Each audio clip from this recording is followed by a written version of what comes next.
कोई छोटी सी बालिका वो रोज पत्र भेजती जगन्नाथ जी को, तो जगन्नाथ जी को कुछ और शब्द कह करके संबोधित करती, वो भैया मानती, उसके कोई भाई नहीं थे, वो कहती हे जगन्नाथ जी आप मेरे भाई हो। तो बोले रोज पत्र भेजती महाप्रभु जी को कि रक्षाबंधन पर मैं आऊंगी, मेरी अवस्था अभी केवल 5 साल की है और मैं आपसे कभी मिली नहीं हूँ, मैंने केवल माता जी से आपके बारे में सुना है और मैं आऊंगी जगन्नाथपुरी, रक्षाबंधन वाले दिन आऊंगी, राखी लेकर के आऊंगी, हे जगह तुम मेरे हाथ से राखी पहनोगे ना।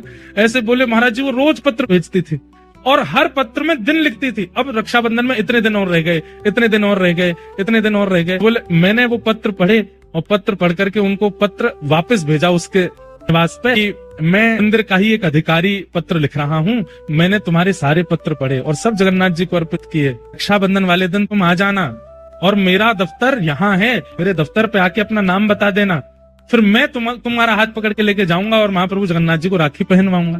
बोले महाराज जी मैंने उसको पत्र लिख दिया। रक्षाबंधन वाले दिन मेरे को भी प्रतीक्षा थी कि वो एक छोटी लाली, उसके इतने पत्र आ चुके हैं, वो आएगी, उसको लेके मंदिर जाना है। तो बोले एक हमारा समय रहता है, हमको व्यवस्था देखने के लिए मंदिर में जाना पड़ता है, तो वो समय आ गया था, तो मैं अपने अधिकारियों को बोल गया कि ये किस नाम की कन्या आवेगी तो वो मेरा पत्र लेकर के आएगी, मैं उसको लेके जाऊंगा फिर मंदिर। बोले हम व्यवस्था देखने के लिए गए, व्यवस्था देख करके आए, तो मैंने पूछा अधिकारियों से कि कोई लाली आई थी क्या छोटी? बोले हाँ एक 4 साल की 5 साल की बालिका आई थी और आके थोड़ी देर बैठी रही, फिर पता नहीं कहाँ चली गई। बोले मैं फिर ढूंढने निकला, पता नहीं कहाँ चली गई बेचारी, इतने साल से पत्र लिख रही है, इतने दिन से पत्र लिख, उससे राखी तो बंधवा दे। तो मैं जैसे ही दफ्तर से बाहर निकला वो आ रही थी, तो मैंने उससे कहा तुम वही लाली हो जो पत्र लिखती थी? उसका नाम पूछा तो बोले हाँ मैं वही हूँ। तुम क्यों नहीं रुकी, चलो मैं तुम्हें मंदिर ले चलूं, राखी पहनवा दूं। बोले मैं तो राखी पहनाया ही जगन्नाथ जी को, तुम कैसे पहना के आ गए? बोले आप यहाँ थे नहीं, मैं आई तो मुझे किसी ने कहा कि आप तो अभी गए, थोड़ी देर बैठो। और पता नहीं कहाँ से एक भैया आए बाहर से और मेरा हाथ पकड़ के, गोरे चिट्टे भैया बिल्कुल इतने गोरे। तो एडमिनिस्ट्रेशन वाले बोले मुझे लगा कि भाई हमारे उड़ीसा में सांवले होते हैं थोड़े, गोरा कौन आया? बोले गोरे चिट्टे आए और हाथ पकड़ के ले गए और बोले लो यहाँ पे राखी बांध दो और जगन्नाथ जी को राखी पहना दो। और बोले अंदर पहनवा करके आए।